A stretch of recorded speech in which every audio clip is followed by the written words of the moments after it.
शेतकऱ्यांसाठी आनंदाची बातमी आहे. राज्यात 7 ते 20 जूनपर्यंत मोसमी म्हणजे मान्सून वारे येऊ शकतात. मोसमी पाऊस पुढील 48 तासांमध्ये केरळी भाग, दक्षिण अरबी समुद्र, मालदीव, कोरिन, तामिळनाडूचा काही भाग व्यापणार आहे.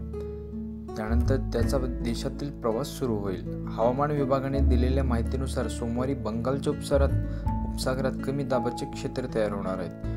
केरळ किनाऱ्यालगत अरबी समुद्रात 2.1 किलोमीटर उंचीवर चक्रापूर वारे वाहत आहेत. त्यामुळे लक्षद्वीप बेट, केरळ, कर्नाटक किनाऱ्यावर दाट ढगाचे आच्छादन तयार झाले आहे. या भागात मुसळधार पाऊस पडण्याची देखील शक्यता आहे.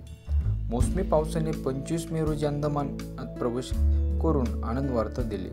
त्याच्या वाटचालीत सध्या पोषक वातावरण निर्माण होत असल्याने रविवारी 27 मे अंदमान आणि निकोबार बेटासह बंगालच्या उपसागरात आणि दक्षिण अरबी समुद्राच्या काही भागात मोसमी पाऊस दाखल झाला आहे. नियमित वेळेच्या सुमारे 5 दिवस उशिराने अंदमान आलेल्या मोसमी पुढील वाटचाल मात्र काही वेगाने होणार असल्याचे चिन्ह देखील होत आहेत. त्याच्यामुळे केरळमधील आगमनानंतर 7 ते 10 जूनच्या दरम्यान महाराष्ट्र राज्यात पावसाचे आगमन होण्याची दाट शक्यता आहे.